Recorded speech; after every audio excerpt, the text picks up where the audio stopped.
Hello and welcome to the Ties Fundamental Value Podcast. Today's episode is super special. We organized this just a couple of hours ago, and it's our first video interview that we've ever done. I'm joined by a good friend of mine and one of the top attorneys in the crypto space, Jorge Pesok from Crowell and Mooring.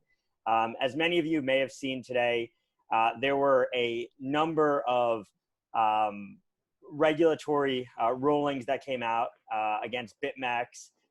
Looked like one of their executives is now in jail. There was a ruling against Salt Lending this week.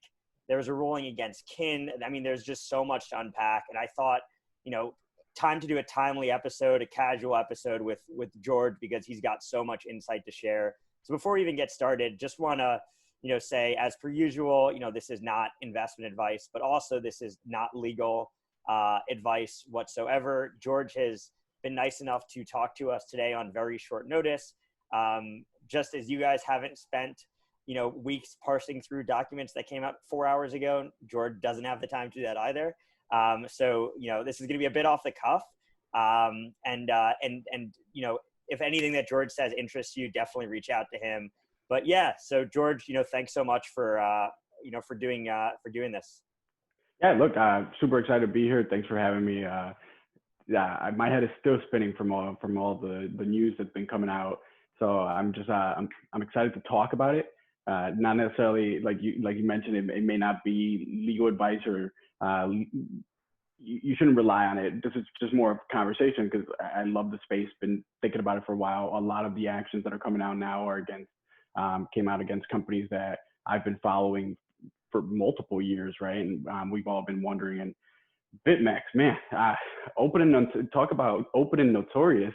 So they finally got hit. We'll see. The allegations are pretty bad, so we'll see what they're able to put together. This is I'm really looking forward to having this discussion, and let's see where it goes. Yeah. So before we even dive in, we love to give all of our guests to give us a little, the opportunity to give a little background on themselves. So we'd love to hear your story a little bit. And then, the question for everybody is just how you found yourself down the crypto rabbit hole and now, being of counsel at a counsel at Crowell and Mooring, focused on regulatory enforcement and blockchain and digital assets.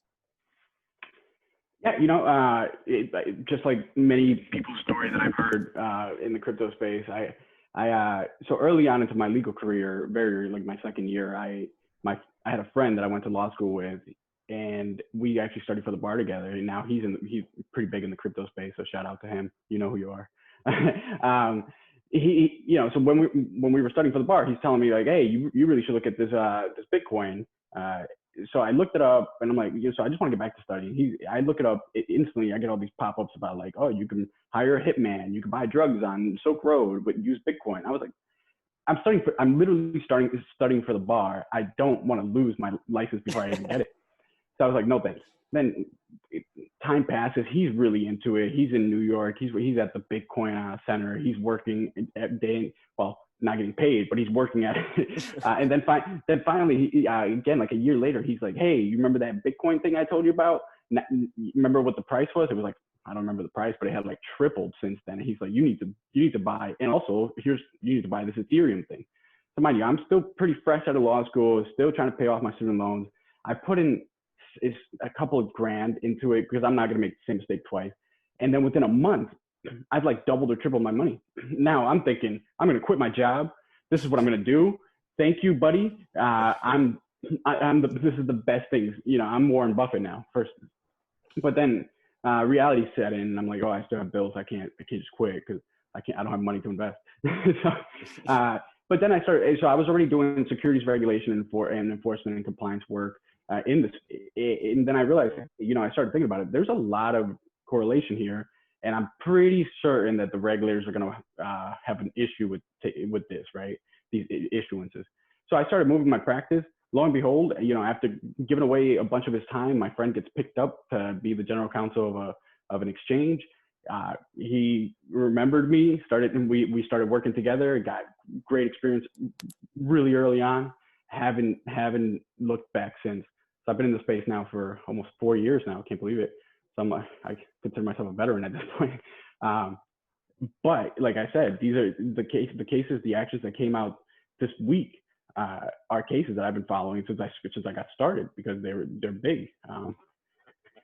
So yeah. So before we get into all the regulatory craziness on this week, I want to first touch on something that you described to me as a carrot that the SEC gave out to the crypto industry, which was last Friday. The SEC issued a no action letter ruling that, or stating that, it would not penalize any broker dealers operating in ATS that trade digital asset securities, if they adhere to a specific set of new guidelines. So can you kind of give us a bit more detail about that ruling and what it means?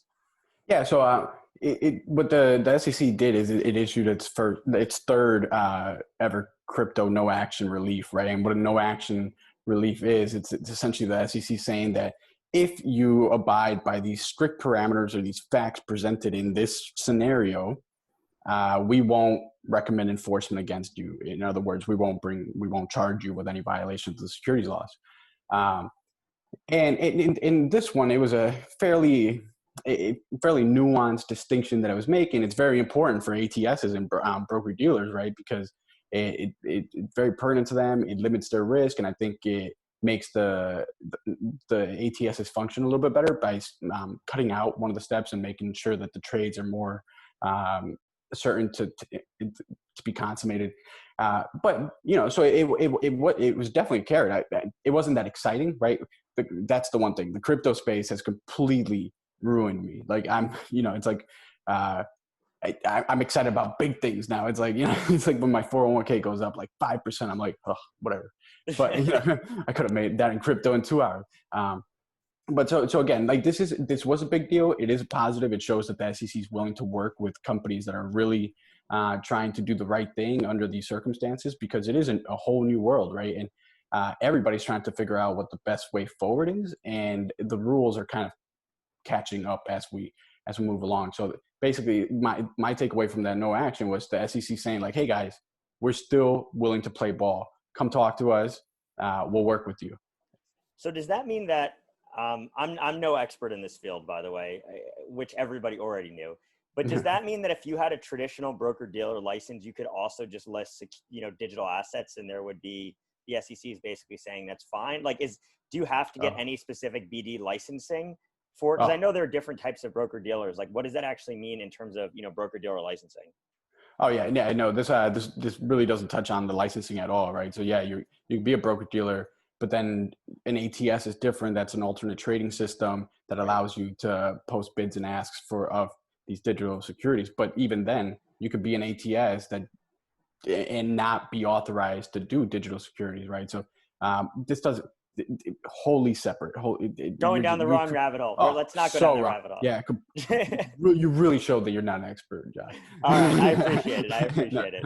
No worries. So all right, so let's go back into questions that we've pre-written that I know are on the right direction. So, you mentioned, last week this was a carrot, but now, what the SEC and other regulators are doing is, hitting these crypto companies on the head with a stick. And so we saw the CFTC and DOJ come out against BitMEX today. The SEC come after Salt and Kick. The DOJ went after a Bitcoin exchange owner for racketeering and laundering. The CFTC charged a foreign trading platform for over-leveraged transactions. And even in the UK, the FCC went after this company that I've never heard of called Kryptonex. So why are we seeing all these enforcement actions happening over such a short period of time? Yeah, let me get out my magic ball, and look into what's behind all this. I really can't tell you. The only thing I could say is that these actions take a lot of time, right? For example, the Kick action has been working its way through the courts for years. And finally, it just so happened that we got a ruling on it. And that ruling was, I guess you could say it was a little, maybe there was hope there, because the judge did come out and say, when the Telegram case, when the Telegram ruling came out on the injunctive relief, everybody was like, whoa, this is going to have a huge impact on the Kick case that was happening in parallel. But then the judge comes out and says, no, that was an injunctive relief. The motion before me is summary judgment. That's not a precedent for me. So it's like, I'm here on my own. I'm going to decide this, and I'm going to set law by this. So we were kind of excited or the industry was a little bit excited, because it's kind of like, what does that mean? Why would you even come out and say that? It's like, are you hinting at a positive result here? No, he was not. He came out. So he came out and ruled but was this surprising at all to you? No, the kick ruling. Yeah. No, I mean, no, I don't think so. It's the kick. I scratch my head on how those offerings were done, right? Because you have and I know we have so many other topics to talk about, so I'm going to try to condense this one. But I scratch my head, and I would love it if somebody can explain to me, because it was great lawyers that really thought through the offering, at least for the first half, right? The SAFT offering. They had a third party validated, verify that all the investors were accredited. They met all the requirements. The minute they finished the offering, they registered and they filed a Form D with the SEC. And then the next day they did a public offering. So it's like, what's the point? And then the ruling kind of came out and said, like, wow, it really didn't touch too much on the SAFT, right? Because the argument there is like, well, that's actually an exempt offering. The ruling focused on the follow-on offering, the public offering to anybody. You didn't have to be accredited, Right. So what the ruling said, it said that is definitely a securities offering, that open offering to anybody. That was definitely a securities offering. And because it was so close in time, and because you were issuing this or selling the same token as you did in the SAF sale, we're just going to merge the two. We're just, we're going to integrate the two offerings. Therefore, the whole thing violate the securities laws. Stay tuned, because now the two parties, the SEC and KIC, have to come in and present kind of their proposed settlement, like what essentially saying like, this is our punishment, right? They have to file a joint statement saying what the punishment will be. So I'm still kind of hopeful that we can see some the SEC work with a company where, for example, the filing said that KIC now has 57 apps that use KIN, right? So it's not that they haven't built a network around it. This thing should arguably be let live, essentially, right? So will the SEC come down hard and take KIN out completely, or will it allow it to live and offer some money back to the investors that are harmed and want it? I don't know. Well, stay tuned, right? So that's not a closed case. The other one that you mentioned, Salt. I've been following Salt for a while. It's a lending platform. It's I have a kind of a close connection, just because I was in the one of my clients was in the same kind of geography as Salt. So I got wind of the SEC investigating them ever since like 2017. So I've been sitting back thinking, why haven't we heard anything? And again, here, for me to see this now, this week, that was big news to me. And interestingly, I feel like the SEC, if you look at the settlement, right, and settlements don't have the weight of rule of law, right? Like the KIC summary judgment ruling, that's huge, right? That's the furthest any one of these cases has gone against the SEC in a court ruling. That's precedent. That's gonna other cases are going to cite to that case now, but you can't really cite to a settlement, because it's kind of like this is both parties agreed to this. It didn't necessarily rely on the law, right? Right. So with Salt, I feel like I thought we had seen a change in the SEC with the way they were going to deal with these unregistered offerings, because initially the SEC was saying, hey, if you did an unregistered offering, you have to do what's called a rescission offering. But the rescission offerings, you have to file this claim and you have to go through all this process, and they just didn't work. They didn't work. And it's like, there was a Wall Street Journal article saying like all the companies that had to do rescission offerings failed to meet the deadlines or whatever. So here, if you read it, it seems like the SEC saying you kind of have to do a rescission offering. You have to let people who want their money back file a claim. But mind you, the offering was in 2017, and they're saying the only people that can file a claim are the people that purchased from you, issuer, right? Who's still holding the Salt token if they purchased in 2017? I don't think there's going to be that many claims filed. But then that Salt has to register the token. It has to go through all that process again. We'll see where that goes. Salt presumably is a successful company. I haven't followed them that closely, but I think they have an interesting product. And I think, again, this is the SEC maybe saying like, hey, come into compliance. We'll work with you. So again, that's another one where we'll see where that goes and how it turns out after they register the token. they have an opportunity to unregister it, essentially saying this is no longer a security. But Yeah, I mean, then, no, go ahead. go for it. No, I was gonna say, I mean, a No, million questions are popping in my head, but yeah. please keep. Well, feel free to stop me. I honestly, this is just things that I've been thinking about throughout the day while I'm doing my day-to-day job. It's I mean, like, but like to me, I mean, the first thing is, why does EOS get a $30 million settlement, and yeah. other token issuers like Salt, the settlement is the refunding the full amount of ICO money. What's the difference there? I've thought about that for a while, and because it's such a good question. I think it is because, right. So because of the way this is developing, every settlement is important to review and try to distinguish from the prior settlements and see what you can glean from it, Right. so that you can see what the SEC is telling you, right? Because that's what the SEC does. I mean, because to me it felt like, oh, the SEC just slapped the wrist a little bit on EOS's $4 billion sale, $30 million, whatever. It's a joke. But now here it's like, oh, it's the full amount of money that you raised during your ICO. Yeah. But it's not a fine. I think that's also a difference too, because wasn't right. the EOS one a fine, and then this is refunding investors? Right, that's right. So they Salt did get fined. It was $250,000. Right. There was a penalty, but it's that's besides the claim process and the kind of, I guess you call it. I'm thinking about it as like a rescission light. Right. But with EOS, that's by the way, another interesting part about the Salt settlement is that if you notice, the SEC didn't actually put out a press release on that one. That one was kind of, I'm sure SigDev caught it, but there wasn't a press release. So it was so hidden. if you're It was hidden.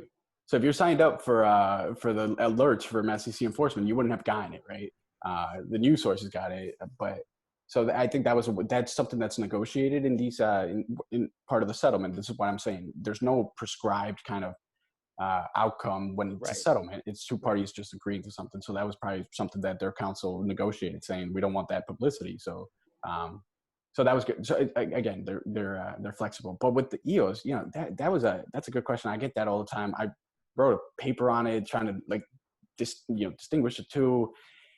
The only thing I can think of is it has to do with the fact that EOS was a brand new company, so it really didn't beyond the white paper. What else was it going to disclose, right? Because the securities laws the securities regulations are really a disclosure regime, meaning we want to make sure that investors have all the information they need to make an appropriate investment decision for them, right? So you can see a company like Kick that was an already established company. It had a bunch of millions of users, no money, right? Because it wasn't selling data. This is what they wanted to do. All of a sudden, you want to issue a token. Well, hold on. You should probably tell these token purchasers that you have no money and you can, like that, what you plan, there's more. I mean, there was also just a plethora of evidence against Kick in the CEO coming in and saying, oh, we can easily raise $100 million and all this other kind of nonsense, I think, as well. That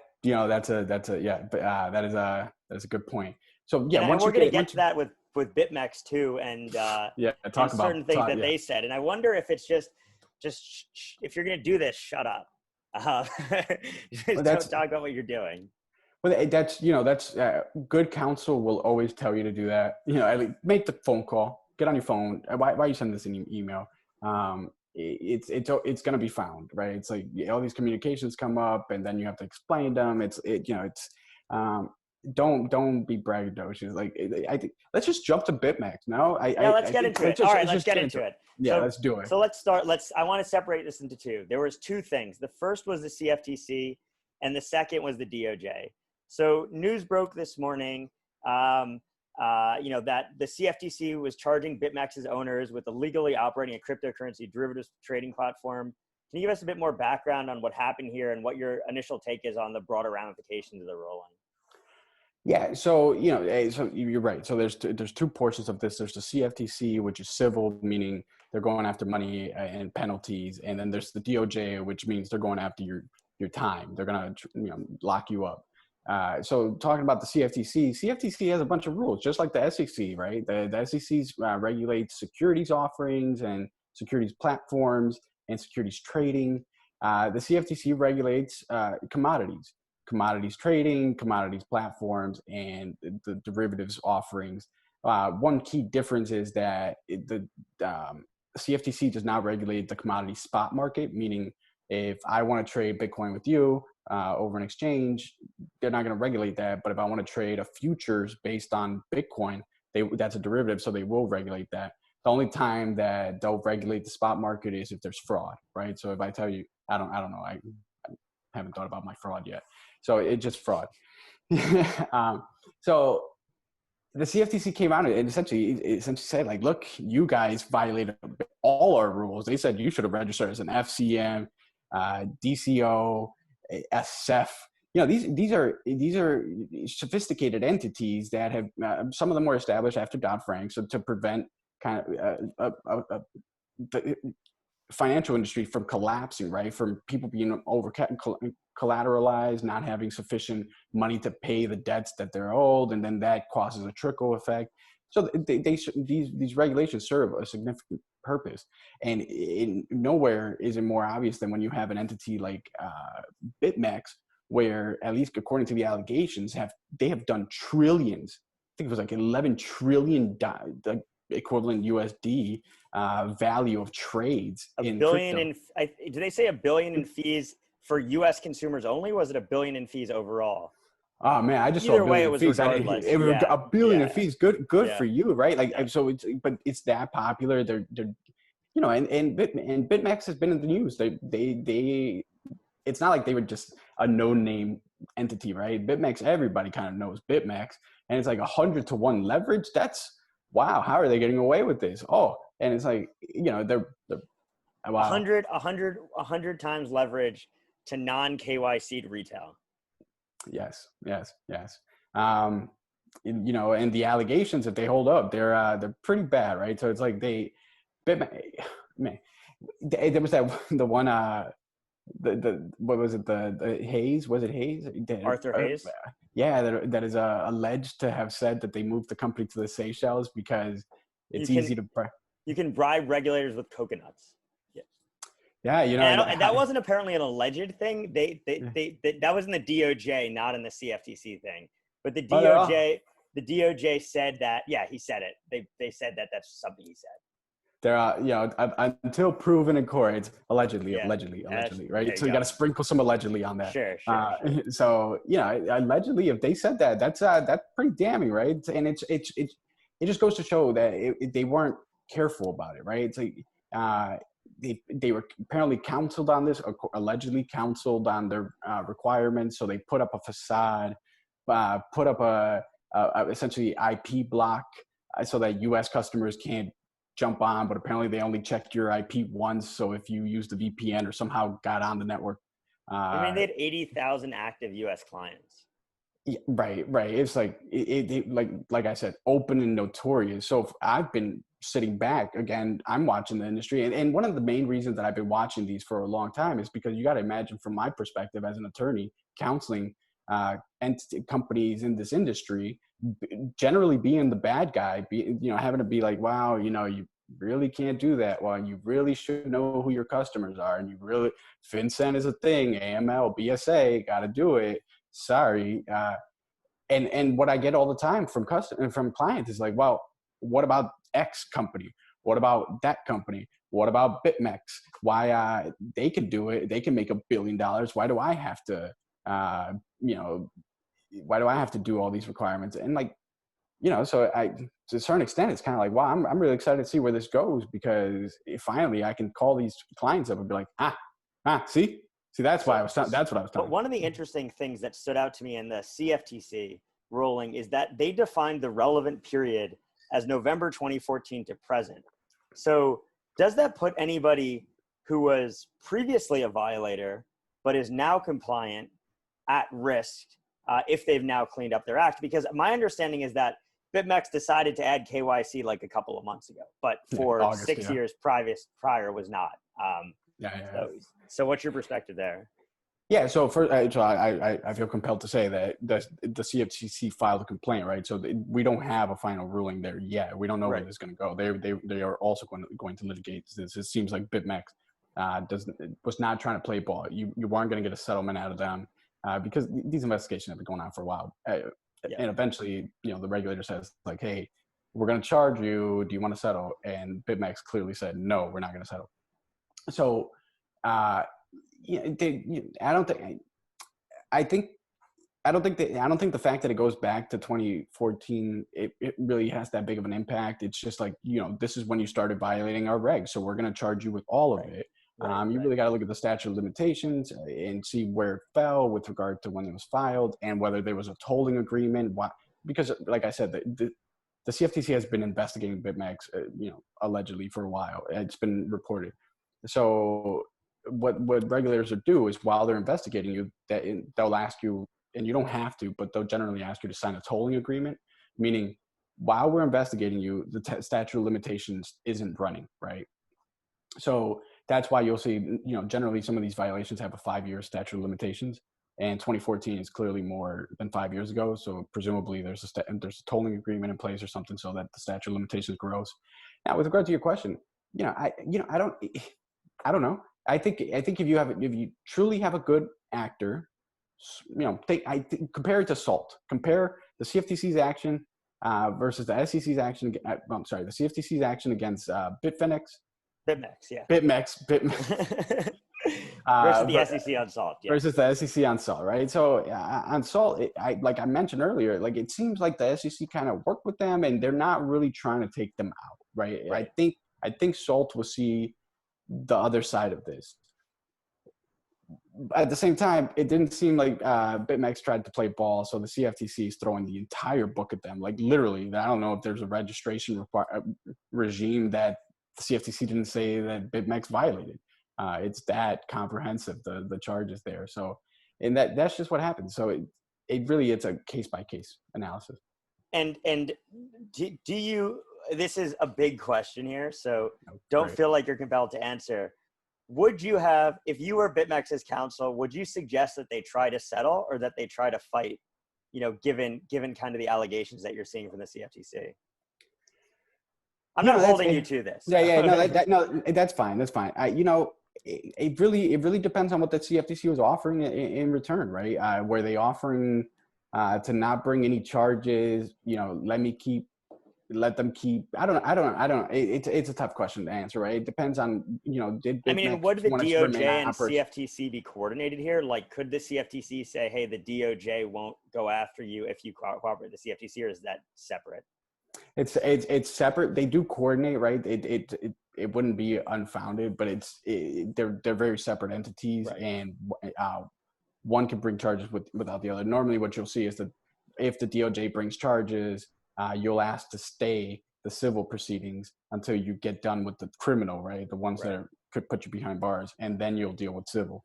So here, them both coming out means BitMEX did not get a settlement offer that they wanted, right? So I don't know.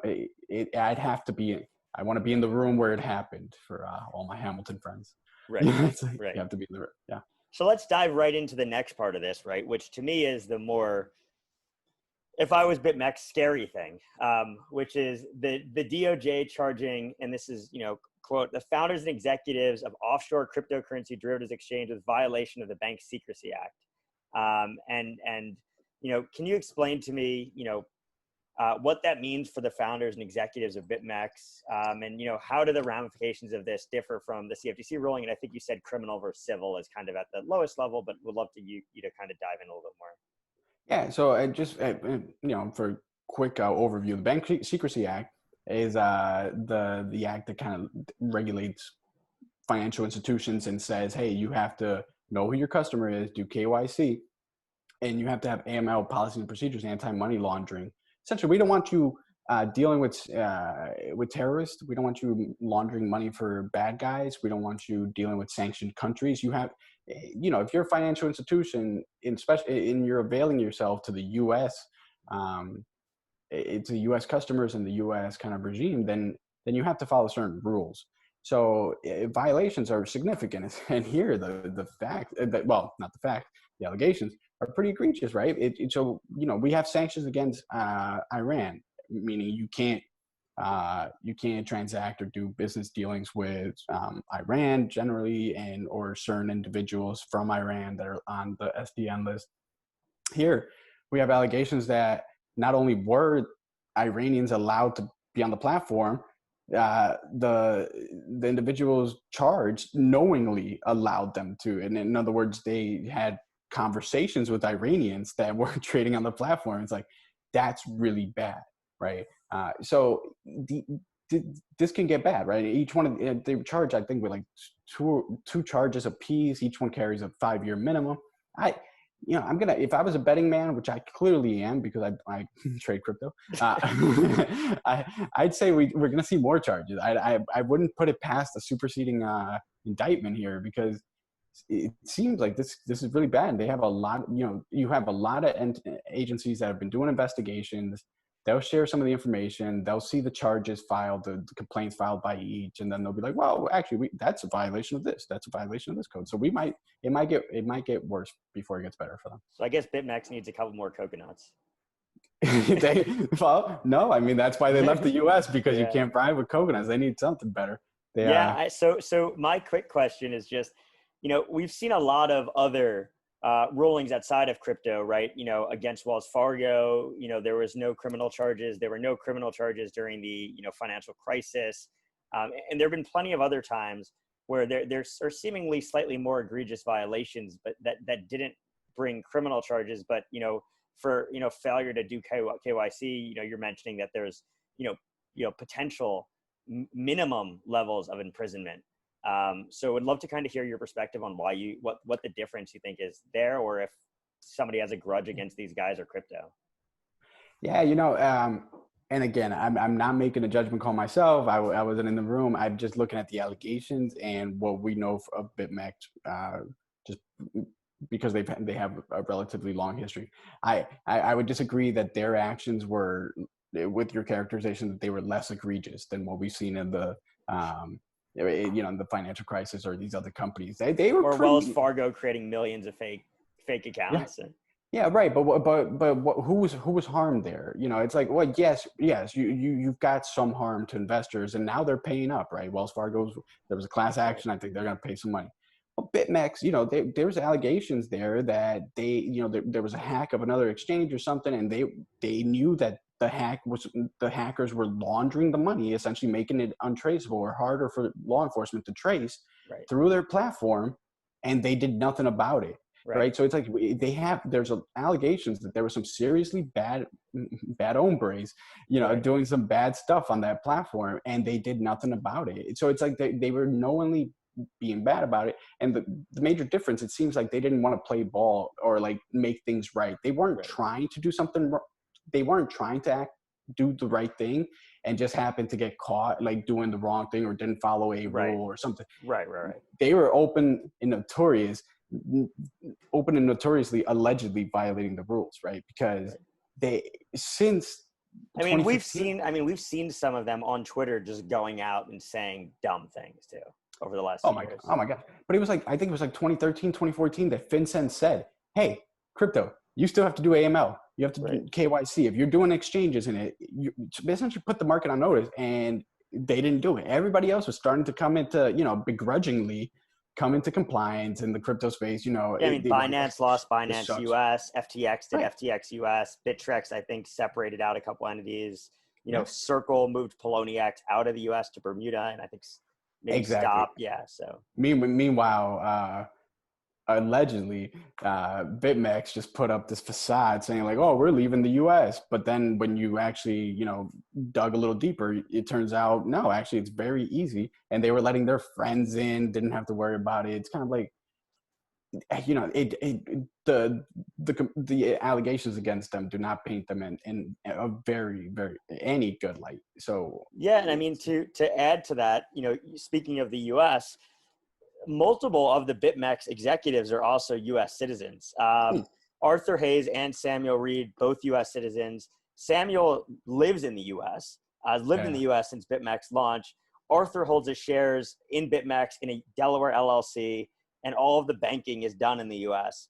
And so, the DOJ press release even mentioned that Samuel already got arrested this morning. So what are the implications of the jurisdiction of the individuals on what will happen to them? Because there was one person, I'm blanking on the name of who wasn't a U.S. person. It was like from UK, yeah. Yeah, exactly. So do you expect, not can they be extradited, do you expect them all to be extradited? And does it depend on whether or not they're a U.S. citizen? Like, what do you expect to happen? Do you expect them to I mean, is it more likely that a U.S. person would be imprisoned for this than a non-U.S. person? So I think the fact that some of the leadership are U.S. citizens just it makes the jurisdictional arguments that much stronger.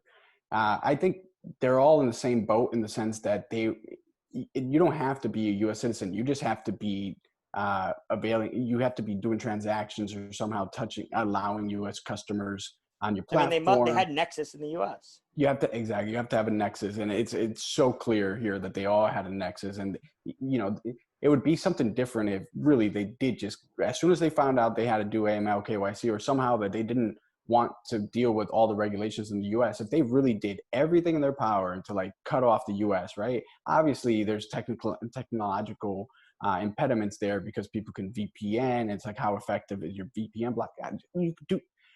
Regulators are understanding to that, but they really want to see that you're trying to stop it.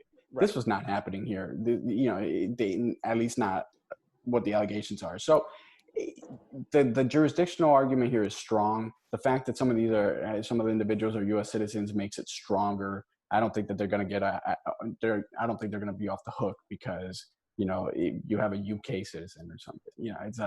I think they're all in deep trouble.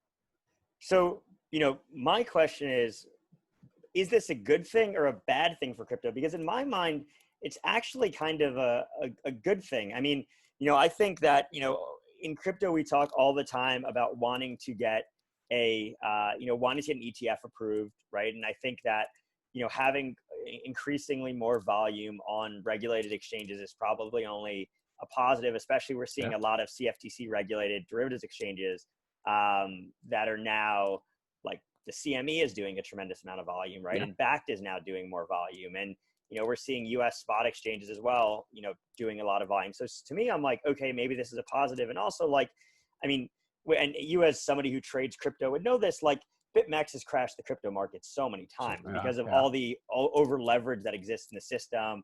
The fact that they've had times in the past where, like, they were creating a reference price, right? They were taking the pricing from 3 different exchanges, and one exchange is a liquid, and all of a sudden the price was crashed on that exchange. So the reference price on BitMEX absolutely crashed. Like, there have been problems with this platform before. And so, I mean, I'm wondering on what your overall thoughts are, both in the short term, but then also in the long term. So I think I agree with you. Part of me is thinking like, wow, they made it fun. It's like, they're the outlaws. And but at the end of the day, I do believe in the space. I think that crypto has tons of potential to really change the way the financial industry and do so much good. But like, going back to what I was saying, one of the things that a lot of my clients I would have a hard time advising them on what the rules are and what they should be doing, because they would always be pointing to the BitMEXs of the world, the others that are openly, notoriously not doing what the regulators are screaming that they should be doing. And are there still a lot of others, or have they decreased over time? It's really just decreased. I think at this point, a lot of the industry has smartened up. They've seen kind of the light. They've seen that they could still do the change, or they can make the incremental changes to the industry that they want. It's just, they're not just going to be able to bulldoze Wall Street, right? You can't just come and take out Wall Street and put a big Bitcoin right where Wall Street was. So I think this is going to make it easier for a lot of these companies to realize, like, okay, all this money we're spending on compliance, because it's a ton of money that these companies are spending on compliance, and you have these companies that are spending zero, right? And it's like, I can definitely understand why some of these companies would be like, what, I'm not as bad as them, so I'm gonna maybe not do all of that compliance work, right? Because they're gonna go after them first. well, now they've gone after them. So now you guys better get in shape. And I think it's only good. I think it's only good. And like you mentioned, like you've got the box, you've got the T-zeros, you've got these entities that are spending all this money on compliance and doing it right, getting the registrations. And meanwhile, you've got all the retail customers going to BitMEX because, why not? Because it's cheaper. You get all access to 100-to-1 leverage. You've got perpetual swaps. You've got all these different kind of more fun products to play with. But there's serious money there, right? There's a lot of serious issues that can come with it. And like you mentioned, BitMEX has been behind a lot of the crashes. I mean, for all intents and purposes, it was an unregulated casino. Oh yeah. I mean, look, if I could find a casino that would let me take 100-to-1 leverage, like that, I would go there if it was So I think it's a good thing. Obviously I don't like. We'll see where it goes, right? I don't like laying claims because obviously these complaints, that are filed now, they're very one-sided, telling one side of the story, right? And it's like, let's see what the response is. Let's see. I mean, BitMEX has a $2 billion insurance fund that I've read that they're allegedly able to use for legal defense, and so. I assume that they're not going down without a fight on either of these. I mean, what will happen, from just like a arrest perspective for is this going to be let out on bail kind of thing with Samuel Reed kind of thing? Is that typically what happens here? And then do you think the civil or criminal matter will be settled or you think they're going to be in court for both at the same time? Oh, so actually, that's an interesting point. So I'll tackle them separately. So, and I'm awful with names, so I have to go back and check the individual that was retained. That's actually that was arrested. Samuel. So so when they go for bail, right? Whether or not he's going to have to be in jail, the arguments are going to be like, well, are you a flight risk or are you a danger to your community? I don't think the government's going to say that he's a danger to his community. I think the government might make the argument that he's a flight risk, right? He's presumably has $250 million, right? If they split it evenly. Oh, more than that. I bet he's got more than that. Yeah, I'd like to see. I'd like to see how many passports he has, how many different, how many. You got to think these guys have been taking trading fees in BTC since 2014. So right, they got a lot of money. And I remember the price of BTC in 2014 as compared to now. $200, yeah. So I don't know. I don't know where that's going to end, right? Whether he's a flight risk and then he goes to a country where no extradition, and then you've got another Snowden kind of situation where we're just kind of waiting around for them to make a mistake so we can get him. And by we, I mean the U.S. government. So we'll see. So there is a potential that he remains under custody, but arguably I'd say he gets out. He didn't. Yeah, but we'll talk about it. But with regard to the CFTC's case, I think that one. So criminal, just to end the criminal case, that's going to be a longer proceeding. We're going to have all the motions. It's going to be very time consuming, and that's arguably, and that's likely one of the reasons that they decided not to settle. They want to prolong this. Like, I'm not going to go to jail. If the government's offering you jail time as your only settlement, right? It's like you've got to spend some time in jail, and you've got $1 billion piggy bank.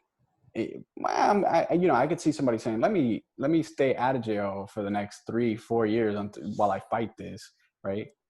And then we'll see where it ends. I'll roll those dice. On the other side, the CFTC filed an injunction. They're seeking an injunction, which is the same thing that the SEC saw for Telegram. And I don't know if you remember Telegram, the whole case only took about like 8 months, right? Why? It was filed like October 2019, and we already have a decision on that. That's 8 months is really, really fast, but that's because the CFTC is saying like, hey, court, can you please give us an order saying that they have to stop violating the laws, right? They're currently violating the laws. And the thing is, like, for the court to issue an injunction, it's quick. They have to go quick. If they're going to stop you from doing something, they have to move quickly, right? It's not like they're saying, oh, you did violate the law. Let's prove that you did that. It's like, no, you're actively, the claim is you're actively violating our regulations and we need to stop you. So the CFTC action is going to move quickly. And as an attorney, that's kind of the exciting part, because it's like we don't have to wait years and years and years to So get a decision. So a few questions that are just like on the top of my head. First one Yep. is, if they're filing for that, is there a way that they can shut down their operations just in the US and they're going to be able to continue operating outside of the United States? And second question is, what, if any, claim do you think that they can make on either funds? Like if they know that there's an Iranian national or some other sort of funds that are operating on BitMEX, or even like any funds, and also like the insurance pool or any capital, like what can they actually go after here? Yeah, so the injunction initially is just going to be, hey, stop violating the laws, right?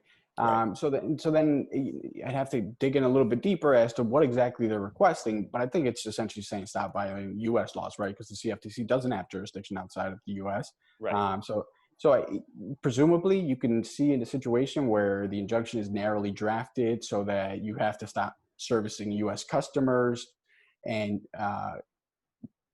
but I just it's going to be tough for a judge to do that effectively, because we've seen them put up the facade saying like, oh yeah, we're not serving U.S. customers, we're not serving them right now, technically, at least that's what we're telling people, but then they're still doing it again. So I'd like to see how it pans out. Again, all these things are kind of like negotiated case by case here, and it depends on how they can prove that they're going to stop violating the law, or until they fight this out, right, in the long term. So yeah, so to answer your question, yes, there could be a scenario in which the court says you can no longer service U.S. customers until this whole thing plays out. But then it's how do you actually implement that? It's with an entity like that. And then my second part was, what can they actually go after? What assets can they go after? Yeah. All of it. They're going after all of it, Including customers' funds? Well, so they're going to try to make the customers whole, right? They're going to try to, they're definitely going to go after kind of like the profits, they're going to want disgorgement, they're going to want to go fines. And how are these individuals going to pay for all this? How is this entity going to pay for this?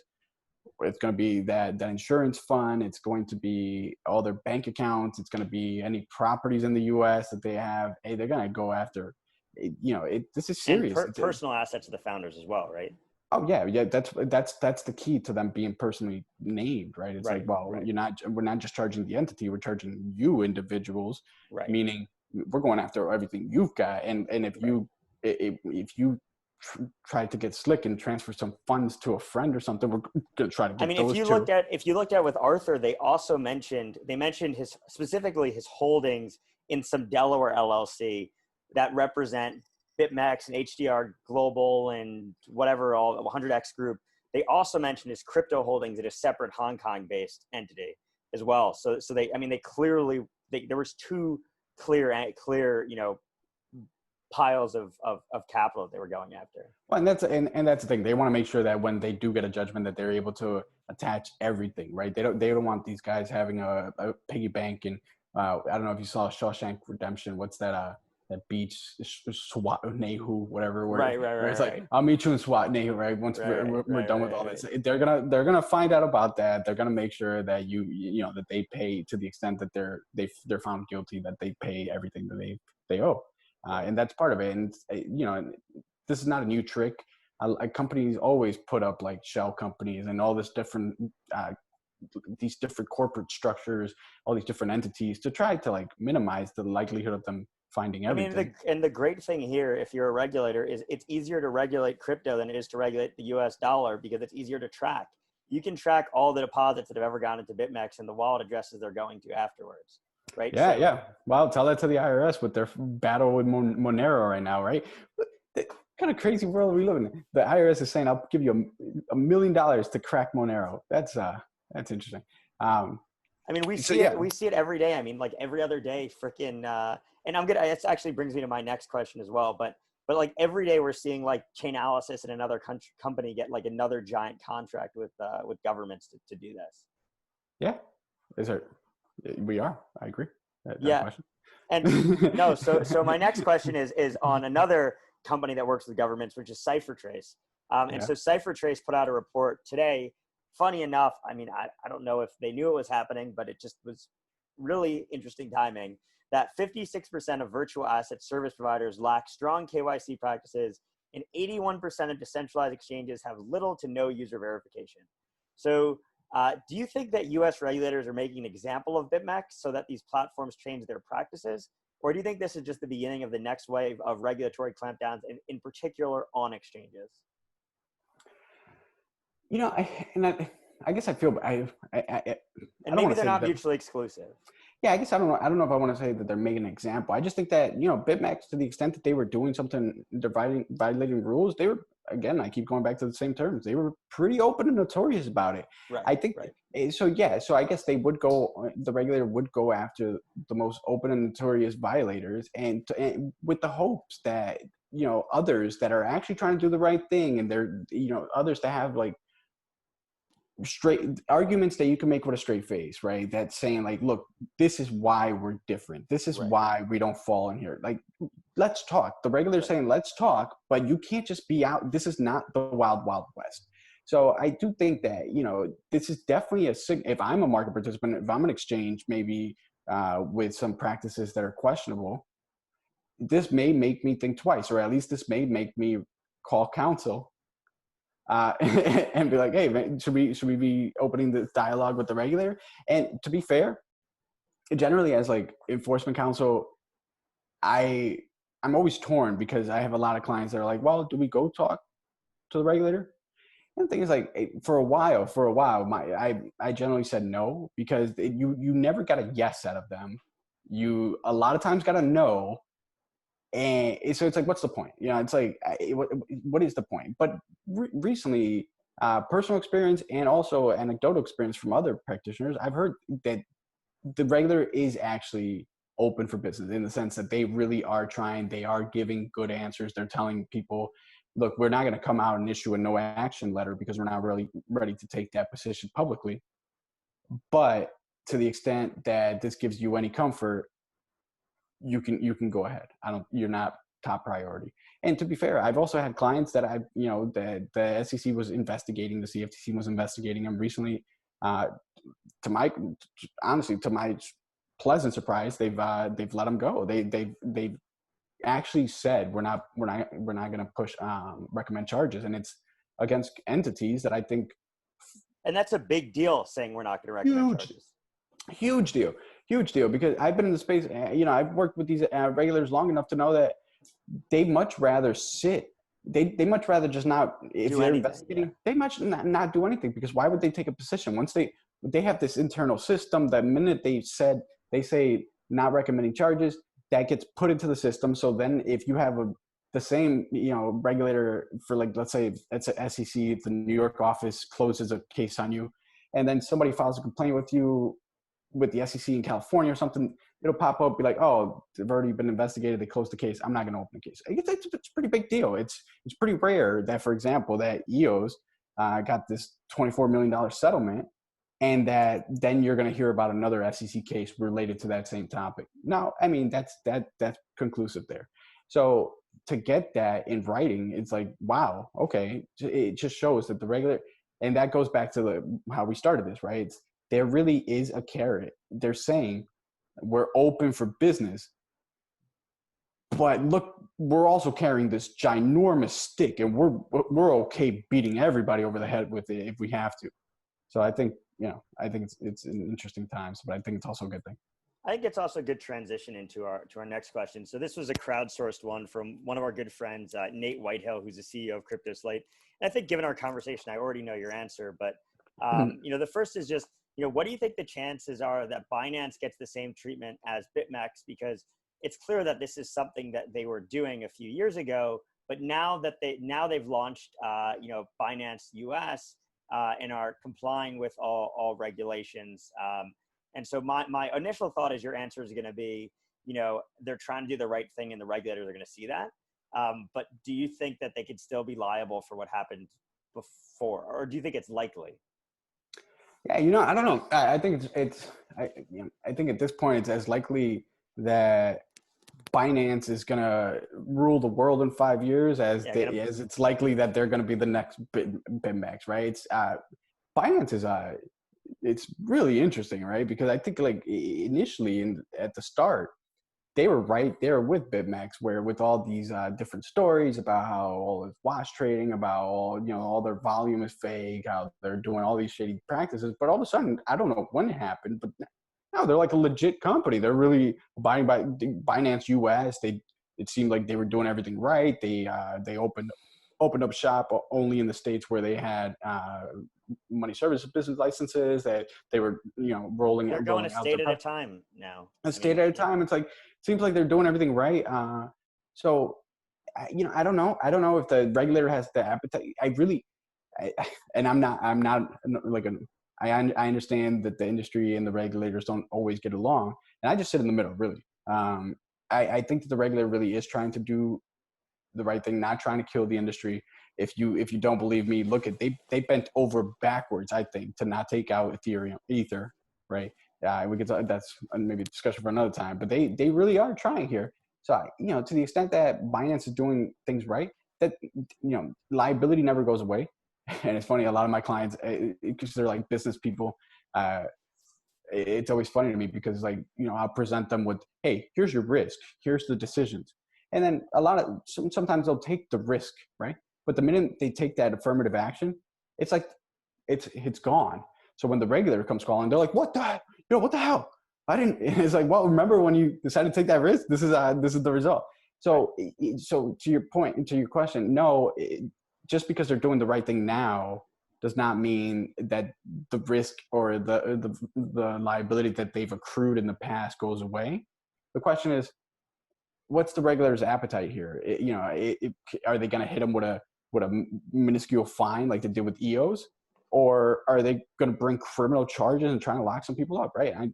So I think they're, to the extent, they would be somewhere in the former at this point. And Nate's follow-up was very similar, but just, what do you think the chances are that the feds go after a company like Bitfinex? And I think that's probably a similar answer. But as well as, and I know we want to hit on this at the end, but like Uniswap and a decentralized exchange, there is no KYC. Yeah, so I'm going to tackle the easier one first, Bitfinex. Bitfinex, man. So they were the original bad boys of the crypto, right? So them and Tether. So the thing is, Bitfinex is already in kind of. And what's going on with the NYDFS and Tether? Do you have any insight there? Oh, gee. Well, NYDFS and Tether. I'm not sure what you're referring to. So I know New York Attorney General is investigating. NYAG, sorry. Yeah. They're investigating Bitfinex and Tether, and it's almost funny to watch because but Bitfinex and Tether, they're just the council is really buying them time. Like they're just not abiding by these. They don't want to produce documents. Feels like they're printing money faster than the Federal Reserve too, with all the amount of new capital that's flowing into stable coins. Yeah, the only difference is I'm not making more money when the Federal Reserve prints, but whenever they pump Bitcoin, Yeah. So I appreciate that. I'll take it. Yeah, I'm not here to buy. So yeah, they're dealing with the class action, claiming that they 1.4 trillion in damages that they have to deal with. They're dealing with the New York AG.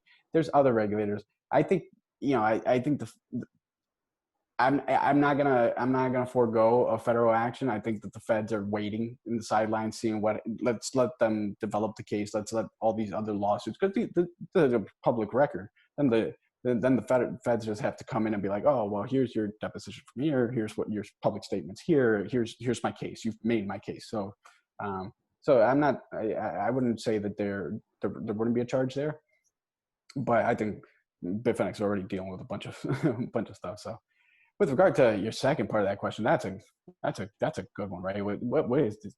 What is this DeFi? All this groundwork that the regulators are laying for the industry, and the industry says, we're just gonna decentralize everything. Nobody's in control. Pure anarchy. Like, what is Yearn Finance? Like, I have a group of investing buddies, and we're all attorneys, right? And in crypto, and I could show you for the past week, and well, I haven't, but most of my buddies have already invested in Yearn. They're like, what is this? They can't figure it out, right? It's all this decentralized finance. So what are the regulators going to do about that? And that's a good question. I think, again, just like crypto kind of caught regulators a little flat-footed. I think same thing with DeFi.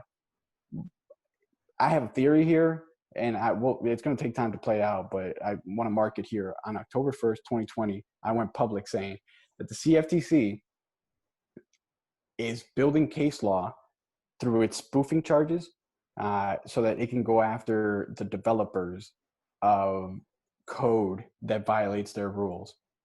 I know your follow-up is going to be like, what are you talking about, George? What I'm talking about is that, so spoofing, it's this. I know what you're talking about, but the listeners don't. So why don't you fill us in? So the CFTC says that spoofing is against its regulations. Spoofing is when you place an order without the intent to actually execute on that order.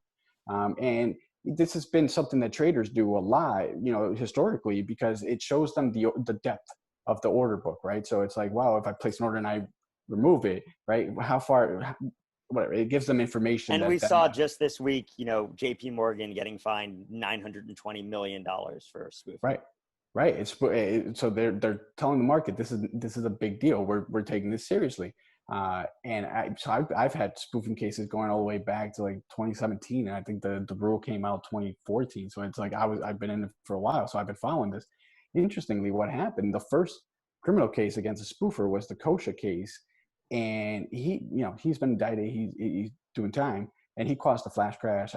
He caused a flash crash, but the DOJ, and what's interesting, DOJ and CFTC then pursued an action against the developer who created this program that allowed him to spoof the market so effectively.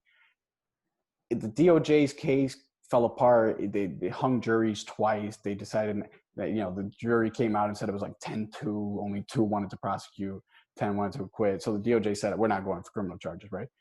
But just August, this CFTC got a settlement with Thacker, the development company or developer, and I don't know if they got it with the company or the developer, essentially saying like, hey, here, we'll give you all the money that we got from we were paid plus a fine. We did bad. So again, like we were saying for everything else, settlements don't have the weight of law, of actual precedent behind them. But it shows you where the mind of the regulator is, and here that I think that the CFTC is building this case law saying, you developer, don't DeFi, you're not pulling the wool over us. We're gonna go after the person who created that code, and that person's gonna be liable for those rule violations. You can ask the founder of Ether Delta, what he thinks about that. You can, I think this is what's gonna happen. So. Where's DeFi going? I don't know. It's complicated. I get asked about it every day. And I feel like there's going to be a tremendous number of complaints once these platforms inevitably get hacked, and other nonsense goes on there. And I mean, I always just worry. I mean, this is a whole nother rabbit hole. We definitely don't need to go down it, but just like the amount of Ethereum that's locked in DeFi now, and what if these things get hacked and develop and some hackers steal $1 billion in ETH and then they crash the ETH market? I mean, there's so many pieces of the puzzle here that you pull out that Jenga piece and the entire thing comes crumbling down. And I just I know for a fact regulators are looking at DeFi, because if you go on any if you go on SAM and you look at government contracts, they're looking for people to help them understand what's going on in tracking DeFi. So they're certainly not ignorant to this, and I think it'd be impossible to be.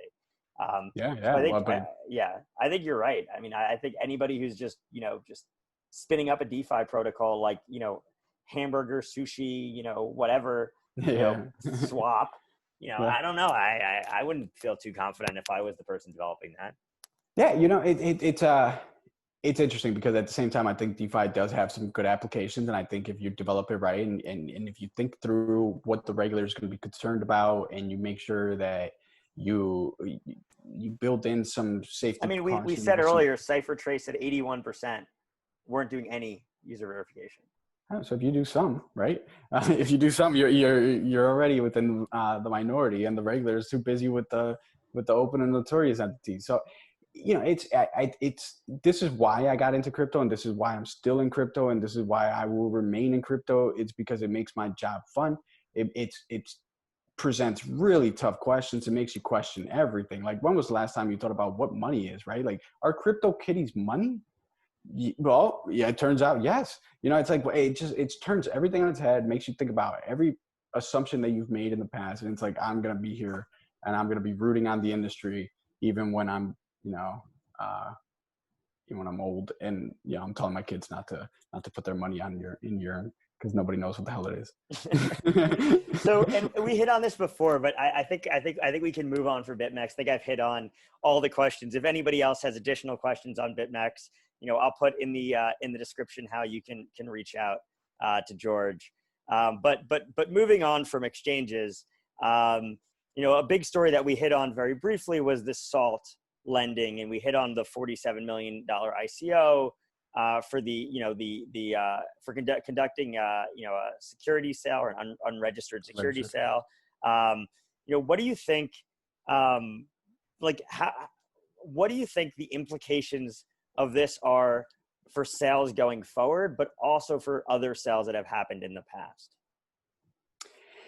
Yeah, so and I've thought about this for a while. So I think the case law is pretty settled. I think what happens with ICOs, or can you issue a token in order to raise funds to build a platform without registering it? No, I think that's pretty settled.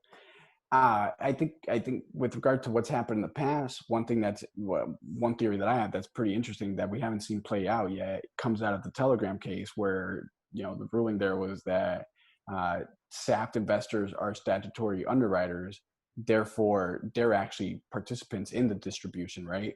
So the distribution doesn't end until they sell their tokens, which, if you're dealing with the 5-year statute of limitations, when does the clock start ticking, right? So does that mean that now, if you sold your token pursuant to a SAFT, that the statute limit, when does that 5 years, if you sold your token in 2015 pursuant to a SAFT, which nobody did because the SAFT wasn't around, but are you safe right now? I think there's an argument that you're not. I think that the regulator might say, like, no, actually, because this one SAFT participant didn't sell his tokens all of his tokens until 2016, I've still got time. So I don't think anybody's in the clear yet. I think that there's just long statute of limitations there, and at any point the regulator can come knocking.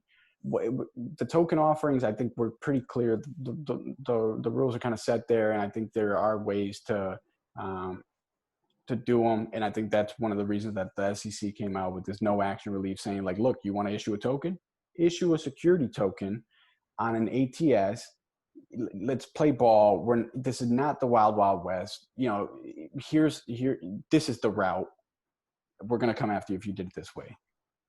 And do you think that, and this is completely freaking hypothetical, right? But there have been discussions about changing the definition of accredited investors.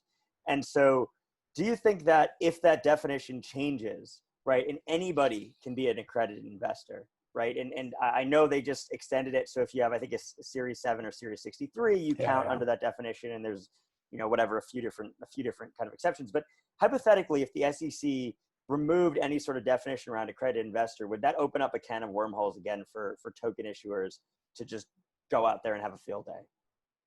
Yeah, so I like the question. I want to buy into it, but I just don't think that it ever happened, right? Because the reason that, so the regulator, the SEC, like, again, they're there to protect the retail investors, and the reason that accredited investors are able to invest in what would arguably be called riskier investments is because they presumably they're sophisticated. What does that mean? Sophisticated, really, by the previous definition prior to these new amendments that just took effect, it just meant that you had a lot of money.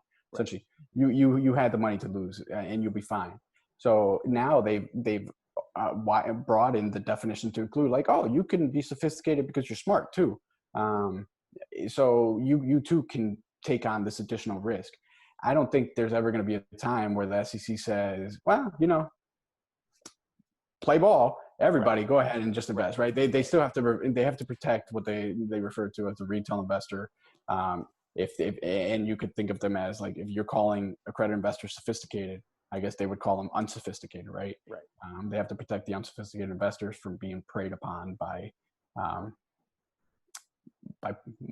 predators. And so I guess I don't really have any, separate questions around Kick, because I feel like we've covered that throughout this discussion. But one thing that was kind of a big deal and is starting to come back as initial exchange offerings. And do you just view that these things are going to get rolled on the exact same way that ICOs are? IEOs, man.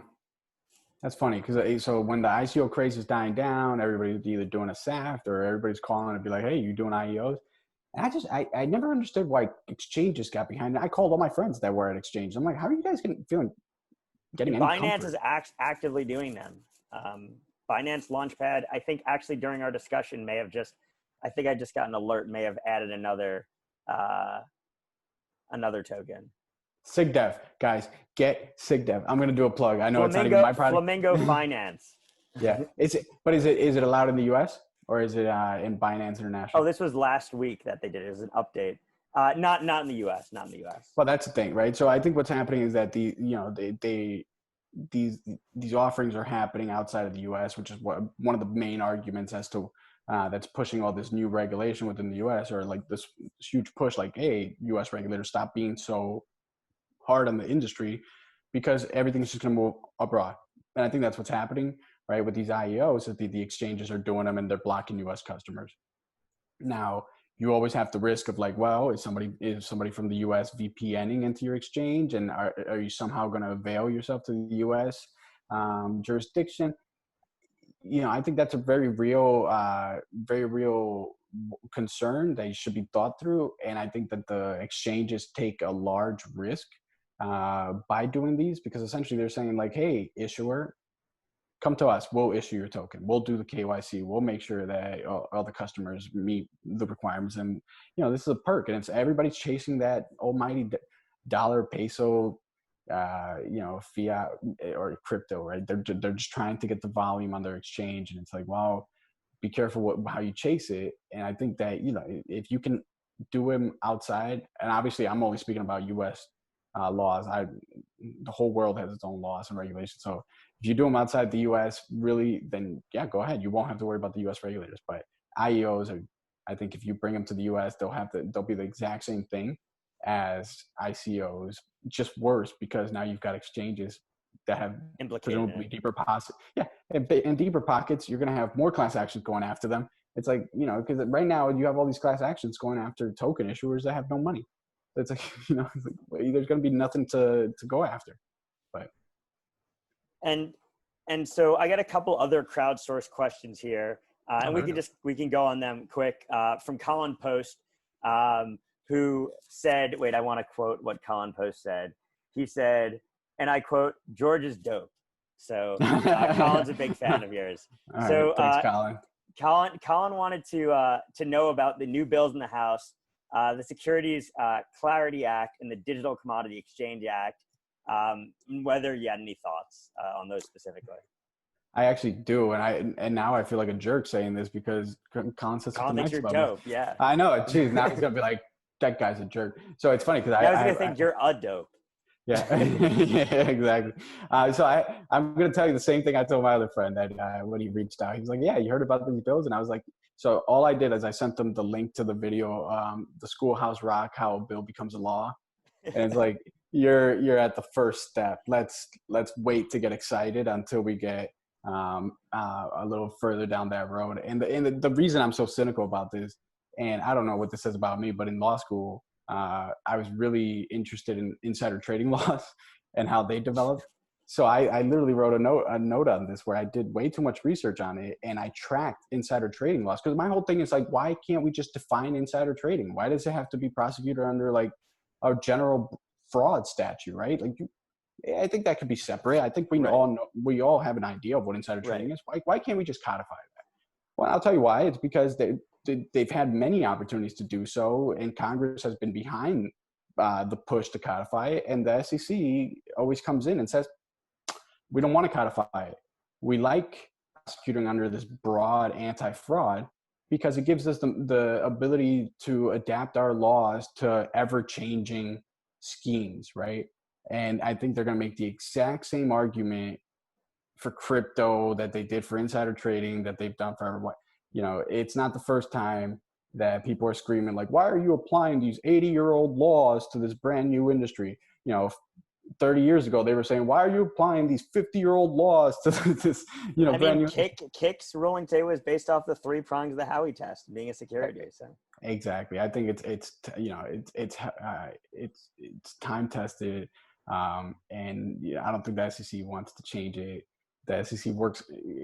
We can see whether you agree with them or not, with the way they've been developing case law within the crypto industry, you could tell that they've taken a very measured approach, and they're thinking through everything. I don't think they want to change that. I think they're going to fight to not change that. And just really quick thing that you brought up there, you actually mentioned insider trading, and it exists in crypto. And to say that they're not securities, but they're not securities. So sorry, go ahead. So my question is, if it's not a security, does it matter? And like, do you think that anybody cares yet? Do you think? I think Coinbase would tell you that people care. And so I think what happened, remember with the Bitcoin Cash, right? That there was like this lawsuit in California, and the claim there, that wasn't that there was insider trading, right? And the claim was that the employees at Coinbase had information about when Coinbase was gonna but that is insider trading in a way, right? But you're saying there's a broad definition now, right? So right, but insider trading is prosecuted under the securities laws, right? So if you're not dealing with security, then that won't apply. So that case was brought under like Unfair Practices Act, right? Meaning you have an unfair advantage over me, right? So that's unfair. So right, that's how they tackled it there. So there's still liability. It may not be called insider trading, but it's still unfair. Yeah. To some. It certainly happens. I mean, oh gosh. Yeah. I mean, you've heard of all the Telegram groups where the pump and dumps. It's like, we're gonna pick a what's the legal term? We're gonna pick a shit coin to pump this time, and then we see it happening in our data every single day, because one of the things that we do is we track every single major significant crypto development in real time. And there are times where we know we're the first person outside of the company that knows about it just from crawling their documentation, and the price has already moved before we picked it up. Well, look, I'm telling you, SigDev made me money today just because I got the alert that the BitMEX action came out, dumped my sold, and then I'm gonna wait until it bottoms out. So right. The industry's moving so fast. Everybody's got a little bit of an edge, and new tokens coming out every time. It's crazy times, and so it's like having the information faster than others. I could see how you would think sometimes you're insider trading, or so I've got SigDev. And so another question from Colin, and this is really my last question.